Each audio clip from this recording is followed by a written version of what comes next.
नमस्कार, आप सभी का बहुत बहुत स्वागत। फिर मैं उपस्थित हूं मनीष कुमार झा। आज पूरे धनबाद में 10वीं और 12वीं कक्षा के छात्र छात्राएं प्री बोर्ड दे रही हैं। ये दूसरा मौका है जब उपायुक्त धनबाद आदित्य रंजन के आदेश पर सभी विद्यालयों में मैट्रिक और इंटरमीडिएट के छात्र छात्राएं परीक्षा दे रहे हैं। उनका उद्देश्य है कि इस बार जब परीक्षा परिणाम हो तो झारखंड के सबसे ऊपरी पायदान में अगर कोई हो तो वो धनबाद जिला हो। इसलिए तो लगातार शिक्षक, अभिभावक, छात्र यहाँ तक कि उपायुक्त धनबाद लगातार प्रयास कर रहे हैं, परिश्रम कर रहे हैं। अभी मैं हूँ महेंद्र +2 उच्च विद्यालय बरबा में, जो धनबाद का सबसे बड़ा स्कूल आप कह सकते हैं, क्योंकि यहाँ लगभग 3,500 छात्र छात्राएँ अध्ययनरत हैं, यहाँ पढ़ रहे हैं। प्रधानाध्यापक हमारे साथ हैं, इनसे जानने का हम प्रयास करते हैं आज कि प्रयास उपायुक्त का कैसा है और यह रिजल्ट पर कितना प्रभाव डालेगा। सर, स्वागत आपका। धन्यवाद। आप अनुभवी रहे हैं, लंबे समय से छात्र छात्राओं के बीच रहे हैं।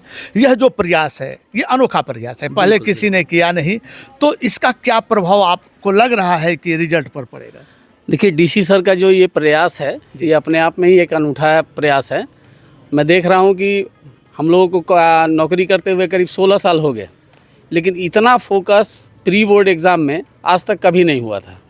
और सारे बच्चों, आज भी मैं कह रहा था कि जो क्वेश्चन पेपर जो बनाया गया है टीचर्स के द्वारा वो इतना बढ़िया है कि अगर मान लीजिए कोई बच्चा बहुत कमज़ोर भी है तो मैंने आज ही कहा उन लोगों को कि ये जो क्वेश्चन है, ये दोनों क्वेश्चन को बार बार प्रैक्टिस करो। क्वेश्चन पेपर आपके पास है, हो सकता है कि इस एग्ज़ाम में आपने गलतियाँ की हो, इसको भी दोहरा के अगर आप जाएंगे तो कम से कम वो जो रिक्वायर्ड 33% मार्क्स है वो सब बच्चों को ज़रूर आ जाएगा।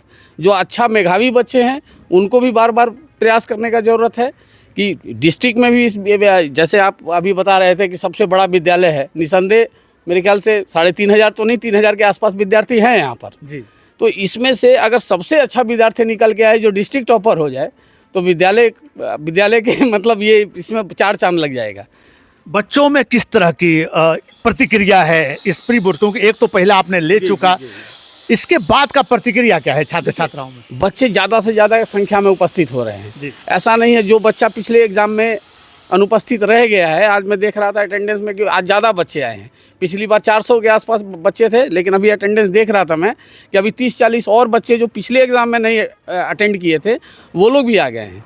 तो बच्चों में एक उत्साह है और हम उनको कह भी रहे हैं कि ये जो क्वेश्चन का पैटर्न है, पहला जो प्री टेस्ट एग्ज़ाम हुआ और ये दूसरा जो प्री टेस्ट एग्ज़ाम हुआ, क्वेश्चन पैटर्न बिल्कुल हम लोग कोशिश कर रहे हैं कि वैसा ही आ रहा है क्वेश्चन में जैसा एग्ज़ाम में आ रहा है।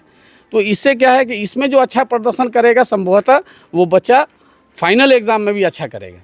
इसके पहले जी जो तैयारी आप लोगों की चल रही थी तो किस तरह की तैयारी थी? चूँकि अब बहुत कम समय बचा है, 3 तारीख से परीक्षा होनी है इन लोगों की, निकल चुका है डेट शीट इसका, तो किस तरह की तैयारी है सर?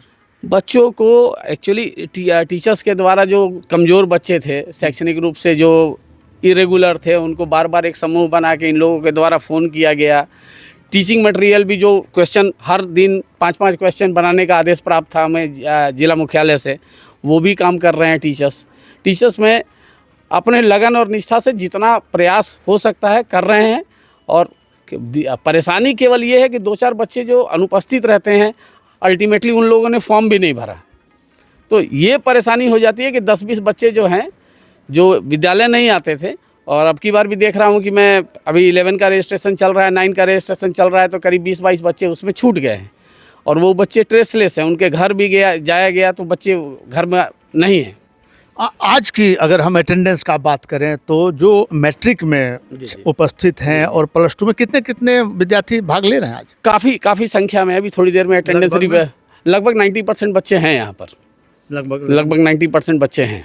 इंफ्रास्ट्रक्चर की कुछ कमी, चूँकि अभी कुछ जो छात्र हैं आपके विद्यालय के वो खड़काबाद भी शायद आपने भेजा है उन्हें, तो इंफ्रास्ट्रक्चर की कितनी कमी है और कितनी परेशानी हो रही है आपको? एक्चुअली सर देखिए, क्लास 11 में करीब 750 बच्चे रजिस्ट्रेशन करा लिए हैं, क्लास 12 में 550 का हो गया है, तो आप देखिएगा कि 1400 बच्चे हैं और यहाँ बेंच डेस्क अगर कुल मिला लीजिएगा तो 250 के आसपास है। तो 250 के आसपास अगर बेंच डेस्क है तो 750 से ज़्यादा हम लोग बैठा नहीं पाएंगे। तो मेरे पास 500 से 600 बच्चे के लिए हम लोग क्या किए हैं कि यहाँ बगल में एक मध्य विद्यालय खड़काबाद है, वहाँ करीब 200-250 बच्चे को भेजे हैं। और मध्य विद्यालय देवली में एक अलग सेंटर बनाए हैं, जिससे कि बैठने में बच्चों को परेशानी ना हो। और वहाँ के लिए 2-2 केंद्राधीक्षक यहीं से भेजा गया है। वो लोग अपना अभी क्वेश्चन लेके चले गए हैं वो लोग, और ये एग्ज़ाम को किसी तरह सफलतापूर्वक हम लोग पूरा करें। ये एक चैलेंजिंग वर्क है यहाँ एग्ज़ाम लेना भी।